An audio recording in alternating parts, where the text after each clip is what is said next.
we also need to hire ahead because we didn't have capacity. Sometimes we start with the qualitative. The growth of the business is capped by my ability to grow. We're building a trap of our own making. Give ourselves a bit more grace. Welcome back, everybody, to the Breakout CEO Podcast. I'm your host, Jeff Holman. I'm an attorney with intellectual strategies, and I work with CEOs, and I see some awesome and sometimes crazy stuff that happens behind the scenes with businesses I work with.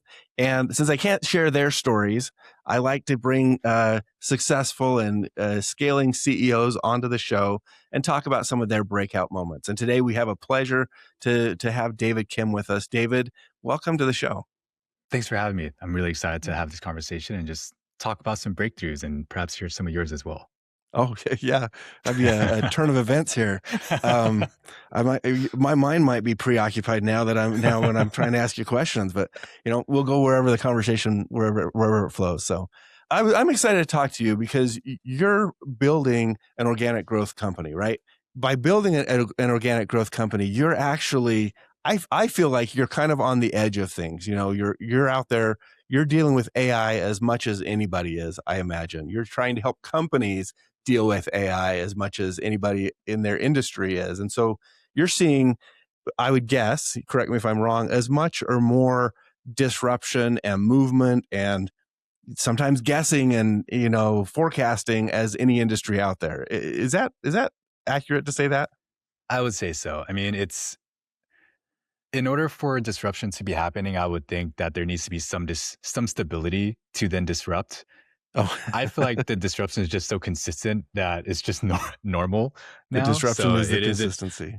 Yeah. So you're correct. It's interesting over the last couple of years, we've been faced with kind of two really big shifts in our industry that causes a lot of challenges for us, but it makes it very fun.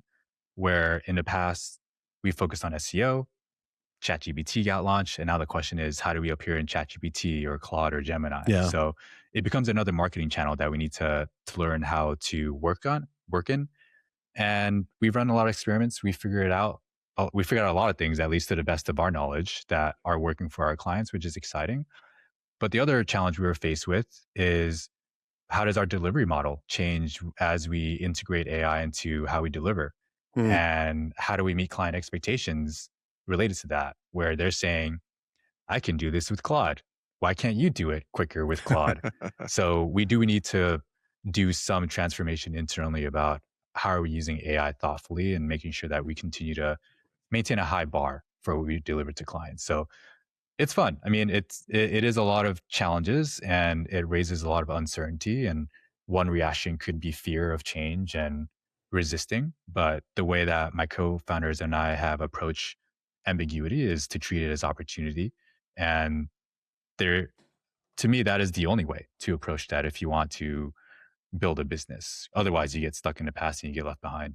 Well, I'm sure we'll dig into some of that. I'm going to reframe it as turbulence, right? The continual. Yeah. I have this image come to mind as you're talking about this. This airliner flying through the sky. I don't know fluid dynamics well enough. My background's electrical engineering, not mechanical or something else, aeronautical or whatever. But I had this picture of this plane flying through the sky, and at the nose of the plane, like your business is essentially positioned at the nose of the plane. You're in constant turbulence, breaking through, the static air and allowing this plane to fly, but you're having to absorb and deal with and react to everything happening at the nose of the plane, while maybe some other people, your clients or whoever, are dealing with positioned in other areas where the turbulence isn't quite so constant. So. Yeah. I mean, I'd even empathize with our clients and say they're probably going through as much turbulence as we are, but perhaps in different ways, right? They get certain pressure from investors or leadership to evolve and do more because AI can let you do anything now. So there's definitely turbulence on all ends. And it's helpful when we can have that conversation with clients and say, hey, we're also figuring this out with you. We're on your team here. Yeah, I love that. And so your company, Omniscient Digital, helps with organic growth with SaaS and tech companies, right? You're helping them essentially figure out how to reach their audience. I want to get into that a little bit, and might as well let the audience know what you do, how you do it, and maybe if they want to get in touch with you, how to do that too. But But before we get into Omniscient Digital and where you're at today, tell the audience a little bit about your background. Like what led up to, starting Omniscient Digital, leading it, and trying to help SaaS companies with their organic growth. Has it always been organic growth for you, or what have been some of those Yeah. mileposts along the way? Yeah, it's always been organic growth. And it started because funny, you shared that you had an electrical engineering background. I have a chemistry background. So I'm curious how we both Oh, kind you're of smarter landed than me where, then, where that's we for did. sure. I wasn't the best chemist, which is why I'm not doing it anymore. But where we landed was I ended up at HubSpot, which I think a lot of people may know at this point. It's a Hmm. CRM, marketing automation, sales automation platform. And I got to learn a lot, and I saw the company grow from 500 to 5,000 people, and we decided to move on because it was getting a little too big for me at this stage. But during that time, I learned a lot. I got to work on very interesting projects, and it always revolved around some form of organic growth, meaning we weren't just running paid ads. Like there was a team focus on that. They're great. That wasn't my specialty. It would be through SEO, through content, through partnerships. And once I got more exposure to other companies and people at other companies, I realized that a lot of companies needed help with that as well. So while I was at HubSpot, I was fortunate that they really encourage people to be entrepreneurial, whether internal inside the company or having a side hustle. Hmm. So I always had a side hustle. I was doing some form of consulting, and I made some friends who were my coworkers at the time, Alex and Allie, who are now my co-founders. But it turned out at the time that they were doing something similar. They were also doing their side hustles. And at some point we thought, why don't we just team up to do this and be able to work with maybe larger projects with larger brands? And that's how it came to be. We ended up forming back in 2019. And we were fortunate that just through word of mouth and knowledge of our work portfolio and coworkers who moved on to other companies, that our reputation was enough to kind of kickstart getting the first couple of Nice. clients. And that's how it all started. Well, I have to ask because I started my law firm around the 2018, 2019 time period. It was a kind of a fuzzy transition, so I'm not exactly sure when it was, but but when I did that, about a year later, we of course hit COVID, and I distinctly Yeah. remember. I don't know if as a service based company you had the same experience. We had an office somewhere and a small team, but we'd set up to be completely distributed if we needed to be, and COVID hit, and I remember thinking to myself, man, I'm grateful that our clients are kind of around the country, and we can continue working for them. Um, we have this office. Nobody goes in there anymore, and we eventually got rid of it. But I felt a little bit guilty in a way, and I don't know if that's the right word, but because of the fact that people would say, "Hey, how's your business?" I'm just struggling, and this and that, and Yeah. and I would be able, and I would say, well, candidly, it's not really that different for us because we're set up in a way that we are distributed. We work for clients across the country. We don't rely on being in the office, and so it was less of a disruption to our law firm. And I wonder if, because you're kind of in that professional services, B2B, whatever you want to call it, did you have the same experience through COVID, or did it hit you differently? Just a quick note about our guests. I host the Breakout CEO podcast to share behind the scenes insights from scaling businesses. As an attorney, I see the real challenges leaders face long before success becomes public. But client stories have to stay confidential. So we invite guest CEOs to share their own moments of struggle and success. I'm so grateful to our guests and my team at Intellectual Strategies for making this show possible. Now, let's get back to the show. Before I answer that, I'm also curious. I mean, just because COVID happened, I imagine people still needed legal counsel, right? So Yeah, I would, exactly, I would, exactly. There were I would think business probably got better. Maybe people needed more legal counsel. I mean, there are cycles where the economy worsens and litigation increases. We haven't traditionally been a litigation firm until our, we do a fractional model where our clients hire us to be kind of a legal team for them on a fractional basis. Yeah. And if you start to be integrated with your clients, as those clients grow, eventually they get sued or they want to sue somebody. So we've brought litigation on. So we haven't traditionally. I don't think at that point in time we really had much litigation, but certainly, economic factors will kind of trend with or in correlation with some of the legal services. But people were building companies the whole time. People were inventing things. Yeah. People were branding. So we did have a steady stream, and so it didn't die off because of COVID Yeah. factors. Yeah. I would think, so many businesses got formed during COVID. I would imagine they need help with the startup paperwork and all that stuff. So Yes, yes, yeah, good to hear that it didn't impact you as much. Didn't really impact us either. We were okay, fully remote. What was interesting was at the time when the three of us were at HubSpot, there wasn't really a remote culture. yeah. And Alex and Ali were two of the handful of people that were remote at the company, Oh, funny enough. And they were based in Texas and Chicago at the time. So by nature of that, yeah, we started as a fully remote company. So no rent or anything that we needed to deal with. But an interesting thing happened during COVID. Probably remember interest rates were near zero. The tech industry was at very frothy valuations and raising a mhm, lot of money. yeah. I was at a startup that raised a lot of money and I got to see that firsthand. It didn't make any sense. So during that time, it was great for business, to be honest. Yeah. A lot of startups had a lot of money. They wanted to spend it on marketing and growth, and they didn't know how to do what we were doing. So we actually benefited quite a bit. And I think our positioning in the market was very helpful as well because we were focused on business metrics that were harder to move, but we had case studies to back it up. Whereas I did hear from some competitors that we're friendly with that they were having trouble. So I think we Yeah. were fortunate in our positioning, the timing, and how we set up the business. I love that. Yeah. Well, that's curious. I appreciate you sharing that. What's been the growth trajectory for your business? As I look on your website and I see your team, I'm like, you got a pretty solid group of people there. Yeah. How's it grown since 2019 to where it is today?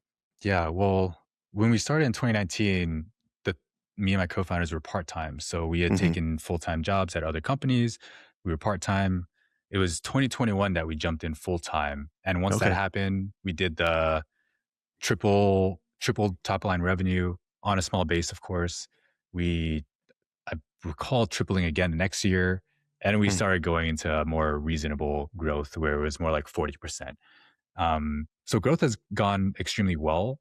Yeah. And the way I view it right now is we're at another inflection point where because of all the change, I won't say it's an all or nothing type of situation for how we're growing, but we are going a bit more aggressive with there's a change in the market, there's a lot of uncertainty. We have a pretty strong position in the market with a handful of competitors that we admire and we know who we're up against. So let's invest here and let's grow. And one of the big decisions we made that I guess you could consider a bit of a breakthrough was changing the way that we hired because we realized that the way we hired was actually negatively impacting our growth Hmm. and stunting it. And I'm happy to go into more detail there, Yeah. but that was probably What do the you biggest unlock. what do you mean by that? How big was your team at this point when you were, hiring? We'll call it the original way of hiring. How big was your Yeah, team, and how did it grow then? I think we did it up until about 15 to 20 people. And we were kind Okay. of at a plateau for a year or two.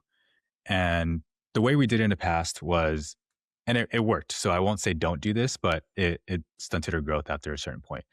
But we were very mindful of not wanting to hire ahead of client demand. Hmm. So we didn't want to hire to have extra capacity just to be ready for clients because you don't know if those clients or contracts will actually go through. Because, in sales, deals fall through. That Right. happens. Right. So what we did was we had this philosophy of we will only hire team members once we have enough sales pipeline and the team is stretched to a certain rate that justifies bringing on a new hire, because then there's work to then already be absorbed. And Okay. that was great. We were able to manage margins. We set the expectation with the team of like, here's why we hire this way. We don't want to overhire because we don't want to have to lay people off. And we Right. had team members who went through that and they appreciated that. We would not want to do that. We also, because we were bootstrapped, we also took the approach of hiring scrappy people who maybe didn't have as much experience and we would train them up. And that worked up to a certain point. But the breakthrough we had was, hey, if we really want to grow this thing, we need to hire people who have seen the game before. We need to hire people who are more experienced. And we also need to hire ahead because I believe it was last year, 2025, we had a month and a half where we had to say we cannot take any more clients Hmm. because we didn't have capacity. We didn't have the recruiting pipeline built out. So that resulted in revenue growth that wasn't where we wanted it to be. Yeah. And it was a self-imposed restriction is the way I view it. So what we've since been doing is we have a capacity planning framework where we can actually map our sales activity and pipeline, what we expect to close, how many clients we expect to have, how much capacity we need to hire, that we can now confidently say in the next 30, 60, 90 days, we're going to need this much capacity. Therefore, we need to hire. Um, so we're actually hiring ahead of demand now, Hmm. but knowing that we have the pipeline to back it up. But also we're hiring people who have done it before. So we're fortunately in a position where we grew, we became very profitable, and we can afford to hire more experienced people who actually are telling us what to do, Yeah. rather than us feeling like we need to be the ones to problem solve everything. How did was it that moment in 2025 when you had to start turning away some clients because of lack of capacity that was that the first indicator that things weren't working quite right with the team or with your hiring practices, or were there other signals before that where you're like, this something feels like it's off, or something feels broken here? Yeah, there were definitely signals before that I can't point to now, but that was the big in our face moment of this isn't working. So we need to make some pretty big changes in how we operate. And what came after that was, wait, are we hiring the right people? So it wasn't just timing. It wasn't just, are we hiring at the right time, but like, if we're going to change the timing of when we hire, should we also reconsider the qualifications or the experience level? Yes. Okay. Yeah. Became a lot. Yeah. I have to ask, is that possibly a function of maybe the logical scientific background that you have? I know when I start opening up a puzzle and I'm like, well, I see a thread here, and I start pulling that thread and I'm like, wait a second, that thread attaches to 3 other threads. And before I know it, I'm like trying to recalibrate an entire system instead of just like snip that one thread off. I don't know if you do that too. I definitely do that. I still do that every now and then, but I look at that thread and I ask, do I need to fix all the upstream things right now? Or can I Yeah. start with this thing, put out that fire, and then address that later? Yeah. Usually I can address it later, but what it did open up that can of worms of, okay, we've agreed we need to hire a different profile of employee for individual contributors. We also agreed, my co-founders and I, that we need to hire a director level of leadership because we were in the weeds managing. We were also kind of in some of the client work, and we were also trying to do the strategy piece, which, as you can imagine, that doesn't work out and it's not very sustainable. And there was actually a point where we had a pretty candid conversation of, I think we're building a trap of our own making. Like, this is not what I wanted to build a business to do. We were actually pretty stressed out and not very happy. You didn't want to be sales, fulfillment, collections, leadership, finance. You're probably feeling, I mean, that's a stage that a lot of companies go through, 15 to 20 people. In fact, I worked at an engineering company. Let's see, I was an intern in college, and I sat down with the president. First, we worked closely together. He was a very nice guy. And we maybe had 60 or 80 engineers at the time. But I remember him giving me a lesson one time. He's like, Jeff, it was really easy to grow this firm to about, I think his number was 15 people. Really easy. Like the work's there. And it was really easy to grow from 25 to where we are today. But 15 to 25 about killed us. That was the hardest stage of the entire business. Is that kind of what you're describing?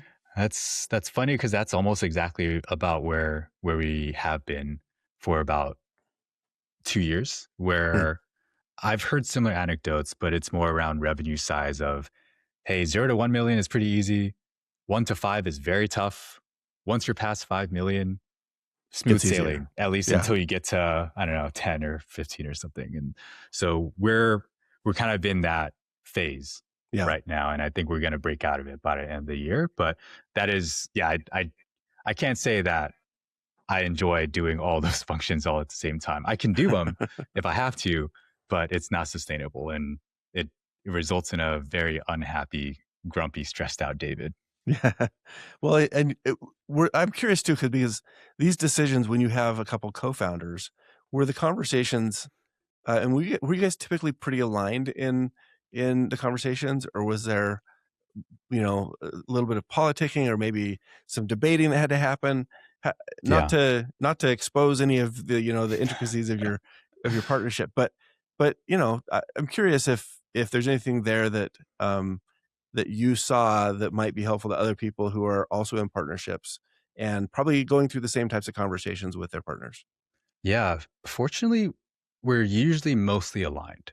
There are Yeah. definitely points where on specific nuances or details where we might disagree, but Yeah. we're typically aligned on the in broad strokes of the direction we want to go Okay. and the type of business we want to build.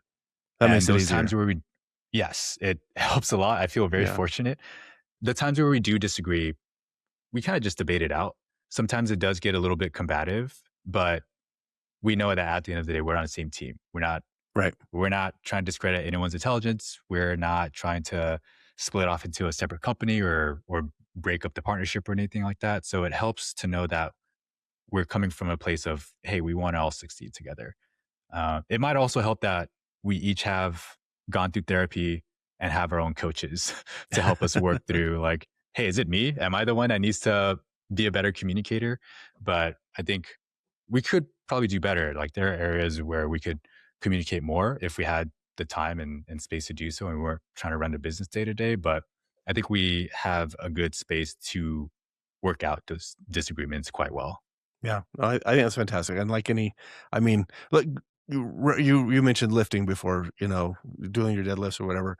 That like lifting weights, to build muscle, you have to have tension for growth, and it's not always the Hmm. most pleasant tension. And sometimes it's, yeah. I think there are also, I had one CEO I worked with for a while, and he would, I think he abused us a little bit, maybe took it too far sometimes, but he was always like, Jeff, you gotta have tension. There's tension between this Hmm. department and this department, or this objective and this objective. It's just always there. And I think he tried to leverage that for certain things sometimes, but it stuck with me that, yeah, I mean, there is going to be tension. You don't get away from that. My wife and I work together. We don't always agree about what How to does do with that things. work? Yeah. It works pretty well actually for us, but Yeah. Are you able there. to compartmentalize Well, she's things very or patient with some of the things that I think we should do. So, um, okay, but she's also very good at implementing the things that should be implemented. So, it, got it it. I know it doesn't work for everybody. It works for us pretty well. But Yeah. uh, yeah, no, I'm glad you shared that about your partnership. And I'm it's interesting that you're open also about the therapy part of it. Like knowing, like I've worked with lots and lots of attorneys. I've worked with lots of executives over the years, and I've had some where I've said, "Hey, listen, if I don't know if you have somebody to talk to, I know leading at the top is a lot lonelier than most people realize. If you need somebody, I'm here. I'm a pretty good confidant because legal counsel. But I've wondered a lot of times if some of the people that were in leadership roles had that outside support, whether that's therapy or some other thing. Um, so, not to comment on anything deeper than that, I think it's fantastic that the three of you, that all three of you have some outside support that you can go to and lean on whenever you need to. Yeah. Yeah. I won't harp on it too much, but I strongly recommend it to every CEO. I mean, there's definitely the archetype where they just have a particular way that their brain works and they can just muscle through it all. Um, for better or worse, I'm not like that. And I don't think I want to do it that way. Yeah. But what I've learned about business from other people I've spoken to, and I'm curious how you work through this yourself, but I view the growth of the business and the growth of the team is capped by my ability to grow and get Mm. out of my own way and get out of other people's way and work through whatever shit I have that makes me feel like I need to behave a certain way that causes me to get in the team's way or my own way. And if I don't work through that, then I'm going to cap growth for the business. I'm going to cap other people's professional development.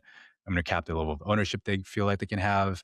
And I'm going to limit my own growth. So Yeah. it feels beneficial across all aspects of life. And I mean, it'll negatively impact my personal relationships too if I'm not working through that stuff. Yeah. Right. So I highly recommend it to people. Yeah. No. So you kind of asked about what I do. So I have two thoughts that I'd share on that, and the first one is maybe more practical. There's a book I recently read. It was referred to me by another attorney who helps a lot of clients establish partnerships and new businesses. And he said, "Hey Jeff, you got to read the partnership charter." I forget the author's name right now, but it was interesting because as I read that, so much of that book, I mean, there was the mechanics of making sure you all agree, making sure there's candor among the group and openness and all of that. But it felt very like a therapeutic type of book, right? Like if you can do everything mechanically that he's saying, you've probably just worked through most, if not all, of the therapy type issues that might come up in your partnership too. Come to find out, the guy, the author that wrote it, and I wish I had his name with me right now. It's David Gage. I just looked it up. David Gage, that's right. David Gage, his history is as a therapist. And I'm like, oh, wow, makes sense why this. So you got a therapist who moved into consulting and ended up establishing a business, helping people resolve partnership disputes, and writing a book on how to, called the Partnership Charter, on how to establish partnerships. I'm like, that actually feels so natural. I wouldn't have guessed it before reading the book, but having read it, I'm like, partnerships require therapy in some manner. Yes. Whether that's a marriage or business partnership or other, intimate partnership, like you need therapy. And if you can't have candor and talk openly with the people around you, I've seen partnerships, I've seen businesses where those things just fall apart, and it's not because they're not good people, not smart, not skilled, but if you don't have the, if you can't be open with the people around you, or if you can't see past your own, you name it, ego, fear, ulterior motives, if you can't see past those and actually talk openly about the bottom line, I mean, it's kind of no wonder that a lot of partnerships don't really work well, because even by looking at it from the outside sometimes, that people just aren't open about what their real issues are. So yeah, it's interesting. I made a comment earlier where you said that you work with your wife, and I said, oh, how does that work? Just out of like sarcasm, because I'm sure you have a great partnership. But one thing I've learned is, when me and my now wife, Lisa, were getting married, we were like, hey, let's read these books, figure out how to be a better partnership together. So we read books like 7 Principles for Making a Marriage Work. We read some books on prenups. And as I read those books, I thought, wait a minute, these are very relevant to how I should work with my business partners. And at the same time, I'd be reading these business and leadership books, and I'm like, wait a minute, these same things can probably apply to my relationship. So it's all related somehow, which I know some people who might hear that and not get both of those perspectives might be like, how does that work? But in odd ways, building a business, learning to be a better leader has taught me how to be a better partner in life. Yeah. Being in a relationship with Lisa has taught me how to be a better business partner as well. So yeah. I love that. Well, I'm not gonna necessarily recommend that you ask Lisa to read the Partnership Charter, because I think it'll be too dry. But you've probably already covered a lot of it with the other stuff you've been doing. Congratulations on your recent wedding, also, by the way. So thank you. Well, let's jump back into Omniscient Digital and your and your stuff there. A bit of a tangent there, huh? I mean, it's the stuff we get to talk about. It's not the stuff that you would talk about if your employees are all sitting in the room, which is why I think it's so important. We can tangent here without a problem. More recently, as you've made the hiring changes, the way that you hire, who you hire, the timing of your hiring, what are you seeing either in your business or in the SaaS companies that you're working with? What are you or they doing to kind of stabilize or or try to manage the turbulence of this environment that we're in, especially that you're in and helping your clients with? Yeah, I'd say there are two things. One is making sure that they have a narrative to tell to leadership of what they're doing. And part of that we help them with, Hmm. at least with the growth story and what we're investing in and how we're gonna help with business growth. That part feels pretty straightforward, right? If like as CEOs, we want to hear from our team, like, what are you gonna do about this? Like, what's the plan? Yeah. What's the story? Give me something I can believe to know that this is gonna be on the right track, knowing all the challenges that we're having. The second piece is gonna sound at this point a bit cliche, but leaning very deeply into AI. A lot of our clients are going they're going through layoffs. Yeah. We got a text message from a client today saying, "Hey, me and my team just got impacted by layoffs, so we're gonna have to cancel the meeting that we had scheduled for later Yeah. today." But the companies that are going through that and the people who see that coming or have gone through it but are continue to be with the company are figuring out, how do I use AI to do all the things that now fall into my shoulders because I don't have the team anymore. So Right. the only way that I can do the work of 10 people, or at least try to, is if I find a way to be thoughtfully using AI. Yeah. And we're helping some clients with that, where we're saying, well, let's walk through what was being done. Let's walk through what's expected of you, that your management and leadership expect of you, and prioritize what actually needs to be done. We're not just gonna try to do the work of 10 people, but maybe there was 50% of that work that absolutely needs to be done. That's critical to the success, both working together and for your success, separate from what you're doing with us. And we'll figure out, well, what are the workflows you need to build? What's the tooling that needs to Hmm. be done? What's the reporting that needs to be done? How can we essentially, in some cases, break out of our scope of our agreement to support you?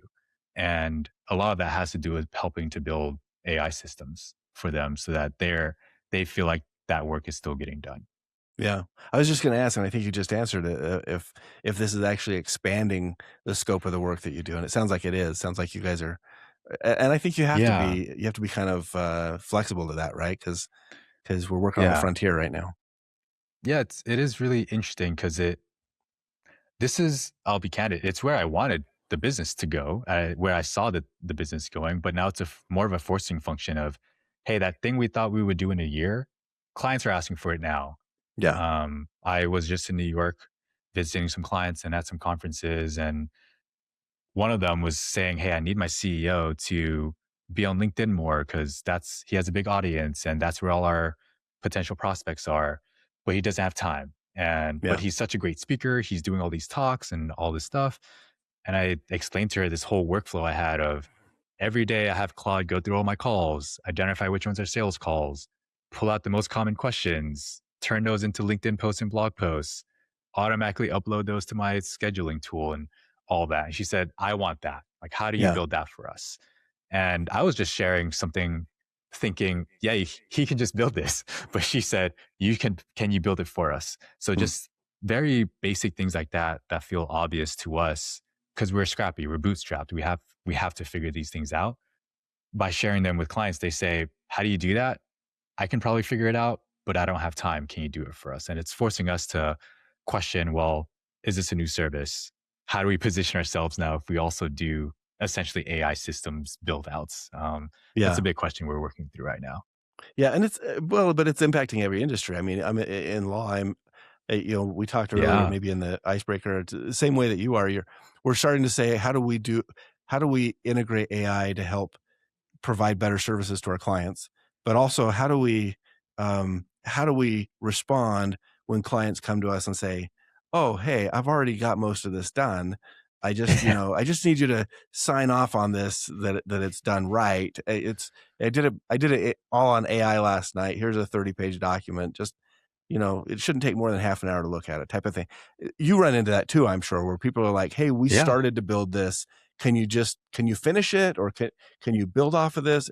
Like, how do you? In fact, we ought to pause right here. We don't have too much time left because I know you got a call coming up, but um, I want the audience to know that I think David's going to give like the answer that we've all been looking for the last 24 months right here. Is that right? Oh, just teasing. I How wish do I you, could.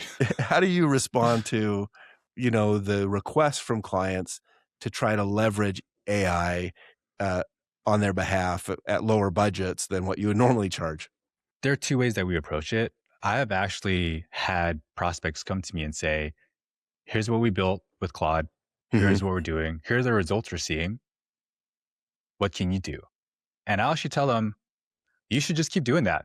It's pretty good for what they've spent, if probably. Yeah, that's pretty good for what you've done. And until you get to a point where it's at a scale where you don't know what to do next, or it's hit a plateau, you don't know how to grow it, or it's just too big for you to maintain, bring us in then. But at this stage, you're doing what I would advise you to do with such a small budget. Hmm. For the clients who we already have and they try to make a case of doing it for a lower budget, to be intellectually honest, there is a case where, yeah, maybe we can do it at a lower budget now that we can use these AI tools.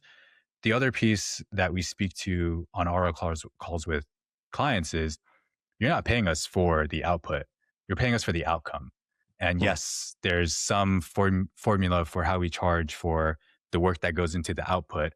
But at the end of the day, if you're paying us $10,000 a month and we get you $1 million contract, does it matter if you're paying us $8,000 a month or $10,000 a month? Probably not, Right. because that contract's going to more than pay for the work with us. And that happens very frequently because we work with B2B clients. Maybe it's not $1 million contract, but it'll be a couple $100,000 contract, biggest contract that they've landed because of the work that we did. So that helps ease a lot of the conversation, because they can say, oh yeah, we have gotten those leads.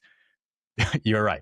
Yeah. Like, why am I trying to negotiate this when we're getting that ROI from the work together? And your first example there reminds me of what a tennis coach once said to me. I'm like, hey, I've got this racket. I've been playing with it for a couple of years.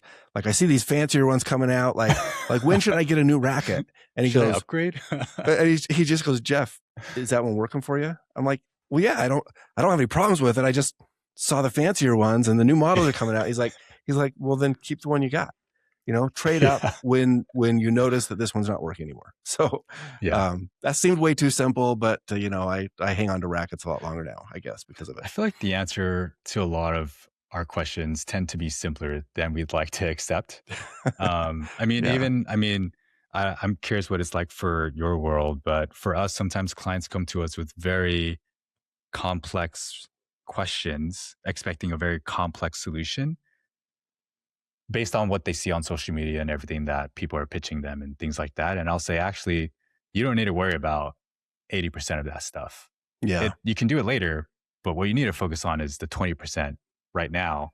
And we can do all that other stuff later, but those things are marginally beneficial to you.